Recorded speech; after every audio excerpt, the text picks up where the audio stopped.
Dr. Pressy Oberiano Tamundong. Good evening, Doc!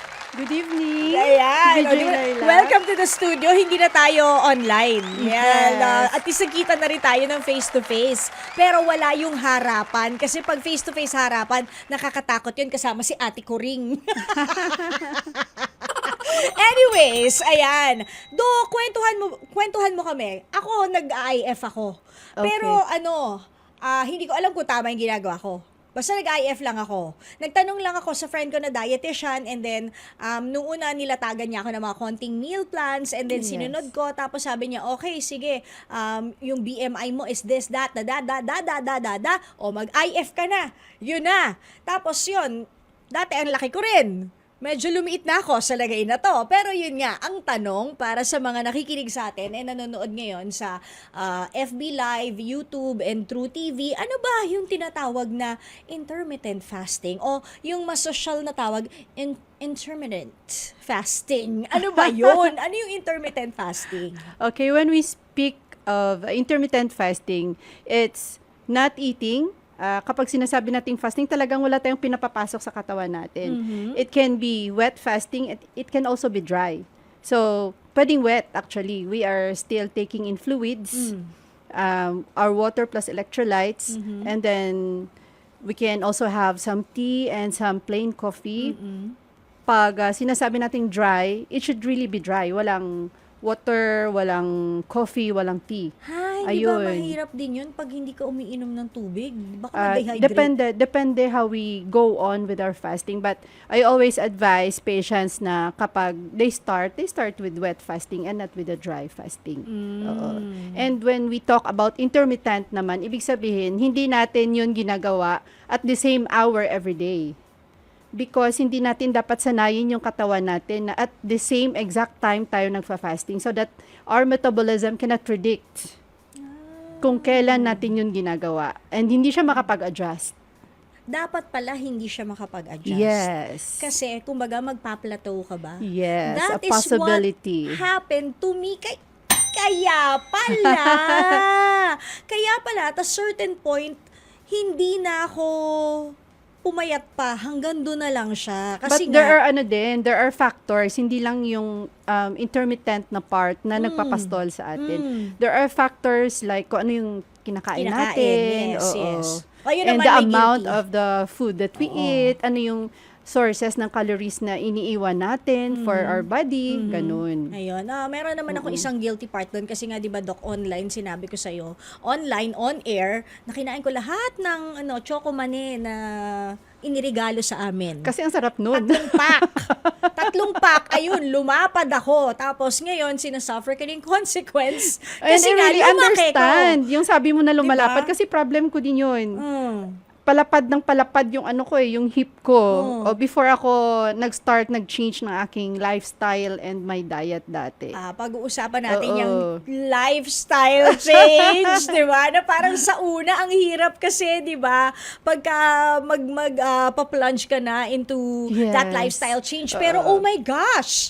Ikaw yan! Yes! Wow! How big did you get? My largest, Oo. yeah, just before my Anong low carb timbang? and fasting, I Anong was timbang? 83 kilograms. 83 kilos. With my height na 5'2". So, okay, kung 83 kilos, mga ilang pounds yun? Kasi yung ibang Pilipino, ilang pounds po yun? So, mga 200? It's times 2.2 eh. So, mga... 160? Oo, ganun. Oh my. O mga And up, 160, oo. 165, ganun. Yes. Grabe. Sobra. Kasi lampas na yung chan ko sa boobs ko eh. Ako umabot As din ako in. sa ganun. Parang pantay na yung chan ko sa boobs ko. Hindi naman ako buntis. And I was even called Mrs. Santa sa ospital. Ito? Oo. So, ano yung dahilan kung bakit ka nag-dive into the lifestyle change? Is it because, kasi yung iba, mali yung mga reasons, di ba, kung bakit nila gustong pumayat. Yung iba kasi, kaya ako gustong pumayat kasi yung taba ko na talaga, ganyan-ganyan. Pero hindi kasi dapat ganun yung mindset. Gusto mong pumayat Yes. because you want to be healthier, you want to live longer, at ayaw mo nang danasin ng iba pang sakit that comes with obesity. Di Yes. ba? And obesity is a door to everything. Ay, true. To all of our metabolic problems na talaga. Once you see obesity physically in your body, talagang siya na yung magdudugtong-dugtong na mga next na mga nakakatakot na pangyayari sa buhay ng nag-eedad. Uh-huh. Male and female, walang pili. Oh, ay, baka naman may mga nakikinig sa inyo or nanonood, pwede kayong tumawag sa amin na 868-932-89, 868-932-90, baka meron kayong tanong for Doc. Okay, so yun yung IF, yung hindi kakakain sa isang window period. Merong mga iba't ibang oras yan di ba Doc? Yes, oo. may Meron 8. tayong 16-8, Uh-huh. 16-8, ayun. Ano ibig Pwede- sabihin ng 16-8? So, you fast for 16 hours and then you have the eating window of 8 hours. So, ibig Ganun. sabihin, hindi ka kakain sa loob ng 16 na oras. Yes. Pwede kang magkape lang na plain, walang milk, walang sugar, Yeah. at tsaa. Wala ring asukal Yes. at tubig. Tapos kain ka 8 hours. Pero, ano po dapat ang kinakain? Ayan. Healthy rin ba? Ano kasi, yes, when we talk about IF only and iba yung nagha-high carb. But Yes. ako personally, I really recommend low carb with IF. And Okay. we will talk about that Yes, later, yes. I hope. And then, kapag ka kasi, the difference with having your meals na hindi siya low carb and you do the fasting, you will have a hard time. Kasi you will be looking for sugars during the fasting time and that is very mentally ang hirap and very difficult to cope up Lalo with. na So kung may sweet tooth kayo, di ba? Yes, and that was my problem also before. Same, appear. Grabe. Oo, and it's hard to sustain a longer fasting with high carb meals during the time of eating. Okay. Oo, ang hirap niya and most of the time we can sustain about 24 hours but after that ang hirap na talaga if you are with high carb meals. That is why I really recommend na naglo-low carb because we can even sustain more than 24 hours fasting. Okay, with that. dito na tayo, dive na tayo sa low carb. So, na-explain natin ang IF, may iba't ibang window periods po yan. Yung isa nga doon is the 16-8, tapos meron ding Yes. tinatawag na 24, 4 and at yung pinakauso, yung Yes, OMAD. yung With OMAD. a lot of, with a lot of artists. Celebs. And, oo. So, OMAD, 1 meal a day, but do not attempt it kung hindi po muna kayo Nakapag-start ng lower Yes, hours. oo. Kasi baka naman talaga maging mad, as in galit ka. Mad, galit. O, diba? Oh, you're mad. Yes, ganon, di ba? Okay, pero sabi mo nga, mas maganda mag-intermittent fasting kung low carb yung kinakain mo Yes. doon sa window period. What is Yes. low carb diet? Low carb diet actually is really going back to the most natural sources ng mga pagkain natin. And we really choose yung mga low glycemic index lang na mga carb sources. And Okay. yun yung alam kong paborito mo yung mga gulay. Yes. Yes. Oo. So Oh, that's part of dahon, low carb meh. diet. Meh. Oo.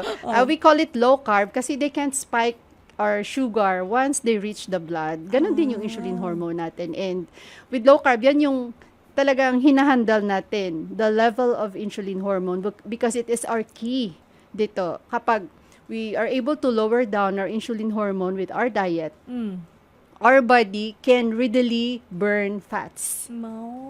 And parang dito, pinapalitan natin ng fat energy ang sugar energy para makalimutan ng katawan natin ang sugar. So that we can maintain the insulin hormone at the basal level lang or yung amount na it can maintain life. Ayun. And with that, replacement of fat energy sa sugar energy, kaya nating mag-sustain ng fasting in longer periods kasi ang dami nating fat sa katawan. And that is the reason why with low carb, yung ating nagagawang pagpa-fast ng matagal, doon din natin natutunaw yung stored fats natin. And we are sparing our muscles.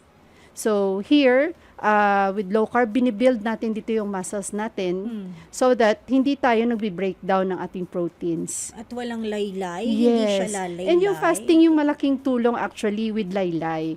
I have observed that with my body kasi nga ang laki ko noon.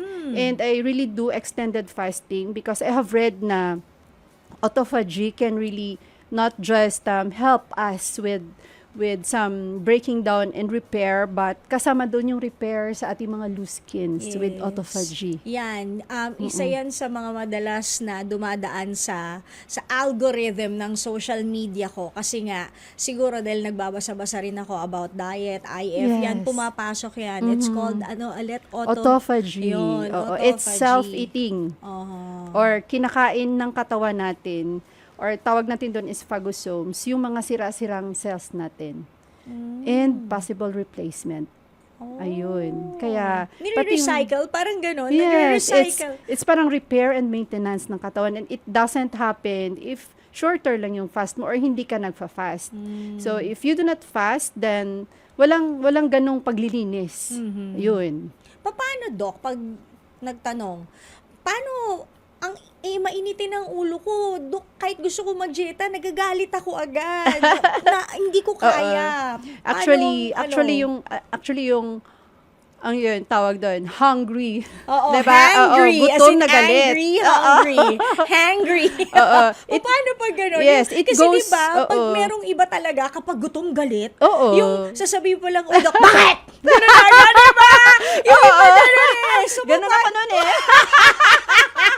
Hindi ka naman siya inabot, pero para ako pag gutom ako, para akong goldfish, mas makulit ako. Yan, ganyan. Pero paano nga, Yes. pagka ikaw ay nagiging hangry sa pag-jujeta, how do you deal Ganito with it? Ganito yun. Being hungry is more related to our sugar diet. Yung calorie deficit na kinokonte natin yung calorie for the body to make use of. And most of the time, yung body natin, yung ginagamit niya pa rin with that is sugar energy. And we have to understand na kapag sugar energy yung ginagamit natin, there will always be surge of sugar after eating na masyadong mataas siya and you are happy. Spike. Yes, May spike, spiking. oo. And after the Sugar rush spiking, na tinatawag. yes. Oh, grabe ka happy, you are running after your dopamine levels with that and you are so happy. And kapag naubo siya ng ng activity, bigla naman siyang magda-drop and that's the time you become hungry. Ayun. Compared yung sinasabi kong sa low carb because with low carb we are burning fat energy.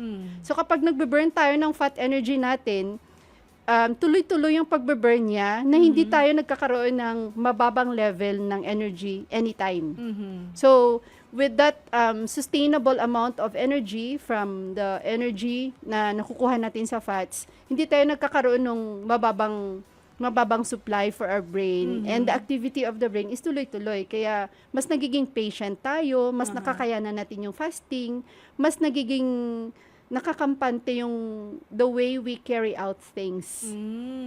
Pagka low carb yung diet, baka sabihin nila, baka hindi masarap yan. Ano po ba yung example ng mga low carb yung na? binigay ko sa'yo Oo nga, kanina. nakakainis ka, Dok eh. Hindi ko napigilan eh. That's from Perfect Match. Di ko mapigilan by sex bomb ang nangyari. Di ko na mapipigilan. Kumain ako talaga. Napakain ako. Actually, ang sarap niya. Ang But bango. there is really science behind low carb. Bakit parang when you are already in low carb, sarap ka din.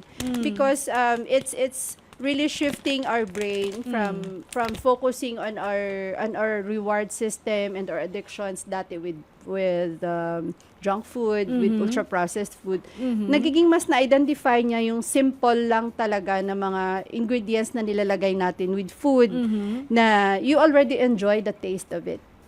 Ayun. So when you say low carb and simple foods, anong ibig sabihin nun? Yung natural. Hindi Yes. tayo kakain ng mga processed, ganun ba? Yes, oo. We let go of processed, ultra-processed na mga pagkain. So goodbye yung may mga Fast food is goodbye already. Plus yung mga... wala nang drive-thru. Oo, wala na. It's more of home-cooked meals.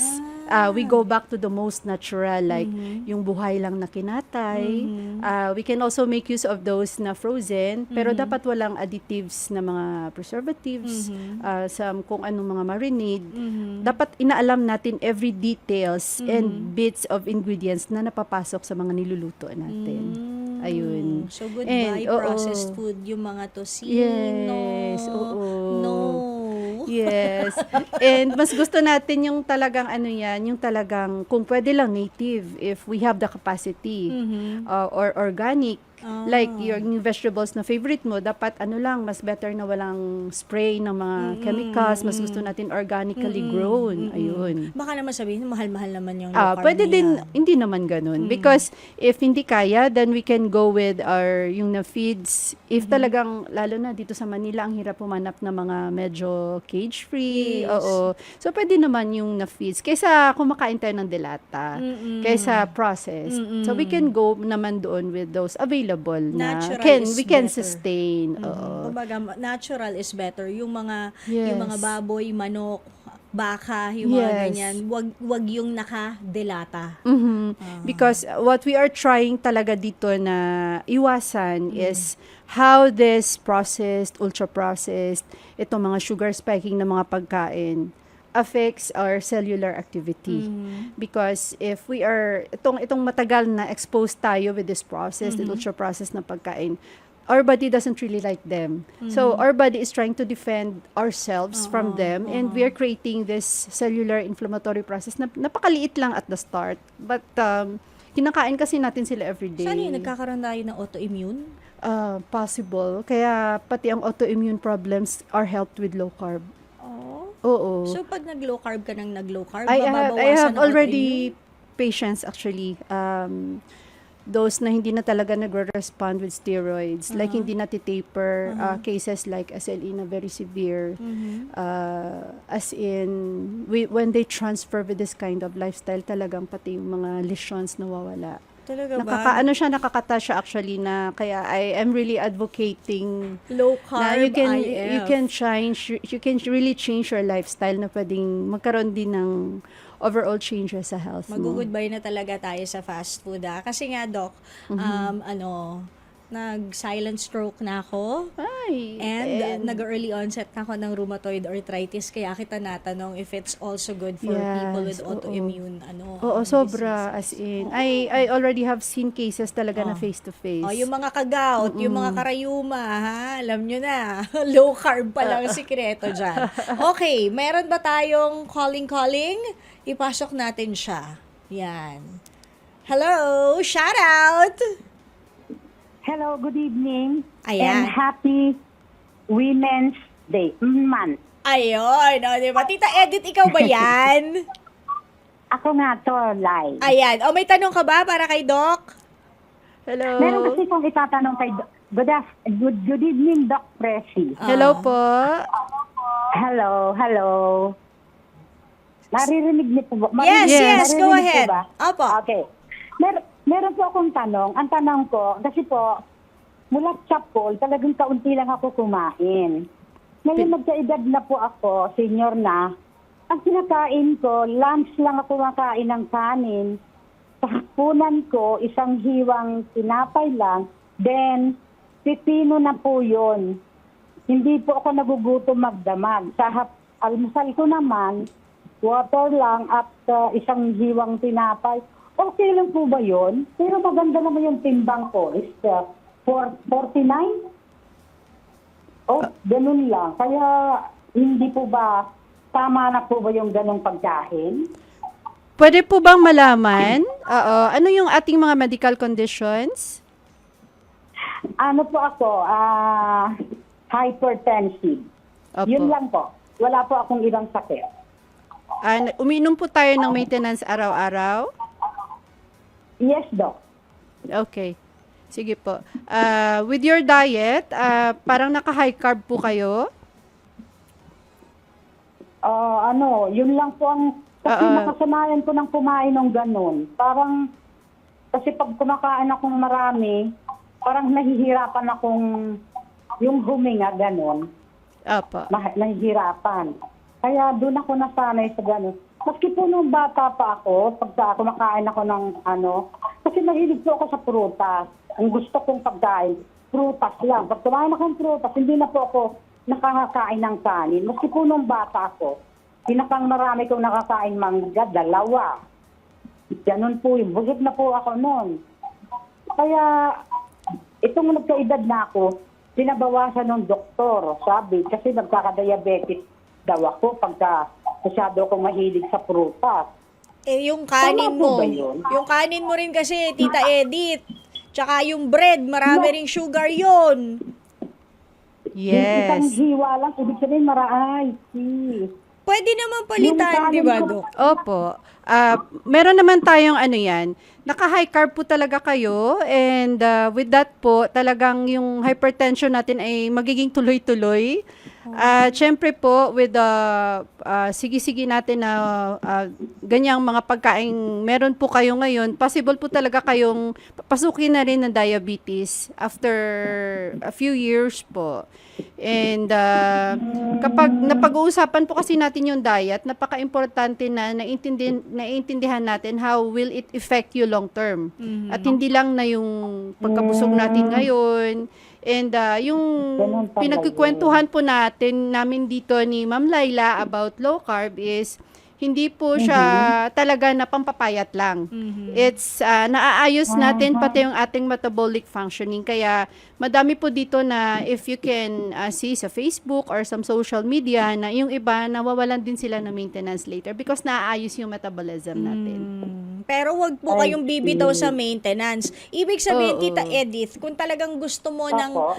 kanin pa din, tsaka ng bread, ano po, Doc, yung pwede niyang kainin? Kanin pa rin ang gusto, bread pa rin ang gusto ni Tita Edith. Actually, Meron ba tayong substitute for that? Oo. Meron tayo if we are beginning with low carb lifestyle. Meron talaga tayo mga substitutes na replacement. Like for the rice, meron namang binibigay na option like you go with shirataki wet na mga rice. Ayun. And there is also that dry shirataki rice pero hindi lang frequently kinakain.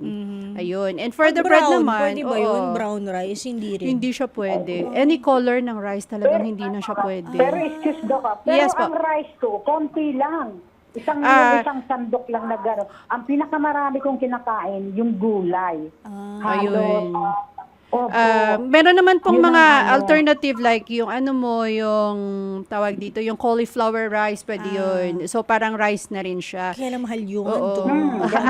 Pwede kang gumawa ng sarili mo actually. Talaga? You don't have to buy. Ay, Oo. magpagawa ka sa naman anak pwedeng mo, Tita masundan. Edith, yung marunong magluto. Opo, kasi po, yung problema kapag kino-continue po yung Nilalaga lang yung coli, pwede. Opo. Pwede Nilalaga rin. di po ba? Pwede yun, Parang nilaga lang. sterilized lang. Oo, merong ganung Opo. way na para naging, yung ano po kasi Ma'am Edith, yung problema kapag kumakain pa rin kayo ng half rice, nagsaspike pa rin yung ating insulin hormone doon. So your body will still make use of carbs as source of your energy. Kaya po, baka pwede kayo magka-muscle wasting kasi nga, ako konti na lang yung kinakain ninyo na carbs at hahanap siya ng dagdag and it will be hard for your body agad tumunaw ng fats. Kasi huli ang fats kapag mataas yung insulin hormone natin. Yung bread, paano papalitan? Merong mga low carb bread na din kasi na available. Oo, na you can just buy them at Yung saka wheat bread, pwede po ba yung wheat bread? yung Wheat bread? hindi po kasi green po pa rin Hindi siya. pa rin. Opo. So, dapat talaga Pero tignan kahit natin. ganun, Dok, Low carb. hindi, kahit nanganak na ako, hindi naglawlaw yung tiyan ko. Kahit nanganak ako kasi hindi lumaki kasi yung masyado yung tiyan ko doon sa naging baby ko. Pero okay naman sila, 7 pounds Okay. ang mga baby ko. Pero hindi talaga lumaki. Opo. Ganun. Okay, sige. Thank you, Tita Edith. Sige, thank you to. Sana natulungan ka ni Doc. Bye-bye. Apo, sige. Thank Good you to, Doc. Thank you, Doc. Okay. Oh, may isa pa tayong calling. Kausapin natin. Hello, shout out. Hello, Marhay na Banggi, mga ipangod, katropa, happy anniversary. Ay, thank you, Roger. O, di ba? Boses Ay, pa kilala lang. ka. Alam ko na. Sige, Roger. Ano yung tatanong mo kay Doc Pressy? Hi, Doc Presi, Marhay na Banggi. Tanong ko lang po, yung blood type po ng tao, naka-depende po ba sa blood type kung ano yung kakainin natin? Hindi naman. Hindi po ba? Hindi. Yung kailangan lang talaga natin to give ourselves the healthiest meal is really to go back to the pinaka-natural. Opo. Yes. Kasi ma'am, I'm 41 na this year. Tapos meron akong gouty, rheumatoid, and ang maintenance ko lang po is yung B-complex. Okay. And Kasi po, nadurog na po yung putok ko sa braso nung aksidente na 2 years ago. okay. And you plan to change your lifestyle, Roger? Matagal na po ako talagang nakadiet sa more on gulay pero kung karne kasi both of my parents po is may lahi ng high blood tsaka diabetes. Kaya ingat na ingat ako. At least Okay. aware siya, 'di ba? Yes, Na, oo. Oo. Sige, sige. Kaya lang pag nag-40 na po, marami talagang pagbabago sa katawan. Mhm. anong Tapos, diet mo ngayon? Ano po, normal lang na rice, one rice, tapos mas marami talaga po ang gulay on green leafy vegetables kasi po, dapat 20 plus pa lang ako, blind na ako. So na-extend po yung kasi nag-high dose ako ng mga green leafy vegetables. Kasi ang sakit ko po sa mata is retinitis pigmentosa, yun po ay genetic disorder. Okay. So, bulag na po ako 11 years ago Mm. na neurodegeneration. So, nagpa-plan ka na mag-change ng diet or ano yung ano mo ngayon? Ano po, seasonal po. Kumbaga po, nagda-diet po ako. Nung pagtaglamig po, marami ako kumain. Pag tag-init po, diet ako more on liquid, saka matutubig ng mga prutas. Oh. Seasonal fruits and vegetables kasi yun ang mas mura eh. Oo. Seasonal din yung Oo, diet but- niya. Okay lang, Roger, kapag nasa low carb tayo ay hindi tayo masyadong nag-fruits na talaga because fruits will always have a lot of fructose o yung asukal na nasa prutas. Umiiwas ako sa grapes kasi matamis and sa apple. Doon ako sa mura papaya. Oh, pero may fructose pa rin po yung papaya. Oo. Meron pa rin po. Yes. Kasi hindi pwedeng hindi ako magbawas kasi everyday dapat kailangan 1 or 2. Oo. Meron namang mga fruits na ano yan, na pwede sa low carb kagaya ng avocado. Ayun. Avocado. Oo. Medyo mahal Yung ating mga mature coconut, pwede din yun. Pwede pala yun. Kaya pwede tayong Ay, magluto mature ng na po. gata. Ayan, marami Ayun sa po. Bicol nun. Maraming salamat po, Doc Press. Sige. Sige, thank you, Maraming Roger. salamat po, Ma'am Layla. Thanks. Happy birthday, True FM. Yes, thank you. Diba? Thank you po. God Okay, salamat. Ayan si Roger ng dati taga Bicol, ngayon taga Laguna na. Anyways, Doc, ano ba yung payo na gusto mong ibigay sa mga gustong sumubok sa IF, sa low carb, or both? Ayun, if you really wanted to have that lifestyle change, unang-una dapat ano yun nanggagaling talaga sa puso mo. Yung gusto mong may mabago sa buhay mo. Kasi yung parati kong sinasabi sa mga pasyente na walang pwedeng mag-change ng lifestyle mo kundi ikaw. Hindi pa pwedeng ako yung mag-change ng lifestyle at sa'yo i-epekto. So, dapat, desisyonan mo yun. At dapat, magiging consistent ka with what you will be doing. Nang sa ganun ay makita mo yung effect. And if you will see those effects, yun yung mag-motivate sa'yo na to go further. Kasi kapag hindi mo din binigyan ng tsansa at hindi mo inayos yung practice mo, parang nagsasayang ka lang ng panahon. Oo. Ayun, okay. Kapag ka po interesado sila na magpakonsulta sa inyo, saan ka po ba namin pwedeng hanapin? Ayan. It can be through online kasi nga ang layo ko, nasa Mindanao pa ako. Yes. So it can be through online. Pwede nyo po kaming i-message sa aming page, Dr. Pressy Oberiano / Tamundong Medical Clinic and Home Care Services. Yun. Ayun. Buti pa sa kanila, pwede mag-home care si Doc, tayo online, no? Sa mga nasa Manila. Pero paminsan-minsan, nagpupunta ka rin ba dito sa Oo. Manila? Kasi katulad ngayon, this Doc? time merong PAFP convention, yung sa Family Med na na specialty. So I may see. ipon-ipon kami ngayon. Naku, Nasa event pa pala si Doc. PICC kami. May event pa pala si Doc, inistorbo natin. Ay, hindi, okay lang. Wala naman paggabi. Wala today, wala. Daytime lang. Morning lang. Okay. O sige. Doc, ito, thank you sa mga pasalubong mo na ano ba tong mga mga matatamis Thank you to ba to? Perfect Match yan. Hanapin ko nga rin to sa FB page. May mga low carb pala na Oo, sweets. hindi. Ang swerte ngayon ng mga bago kasi merong ganyan. Oo nga eh. Nung panahon ko para akong mamatay. Oo, kasi Na ako I have- talaga. Oo, ang hirap mag-transition kapag Oo. yung mental health kasi napaka-importante when we are dealing with sweets. Ako naman ang Oo. ano ko, ang ang isa sa mga tricks ko, titingnan ko yung mga pictures ko dati versus pictures ko now, tapos magigilty ako kasi manghihinayang ako na ang laki na rin ng pinayat ko, tapos babalik na naman ako sa ganyan, Oo. 'di ba? Tapos pag bumigat na naman ako, mahihirapan na naman yung tuhod ko, hindi na naman ako makakalakad na maayos. Actually ako, I really thank myself na lumobo ako at hindi na ako pumapayat sa exercise and Zumba. Kasi humanap ako ng mas better. Mhm. Kasi dati, pumapayat ako sa exercise, sa Zumba. But nung mga 45 ako, wala na talagang nangyayari. And after that, na sineryoso ko to, nawala yung asthma ko, nawala yung allergies ko. Di ba, allergies will always be related to autoimmune problems. Yes. Oo. Ang daming nakorek sa katawan ko na sabi ko, Lord, sabi ko, baka ito talaga yung way na pinataba mo ako ng husto para seryosohin ko itong ganitong lifestyle. Okay. Ayun. At ngayon, ang dami nang natutulungan, ang daming nagiging okay na most of the people kasi they always see na itong mga sakit na to will be with maintenance. Okay ka na with your maintenance. Okay ka na araw-araw. Ito na yung buhay mo and you are waiting for your time, mga ganun.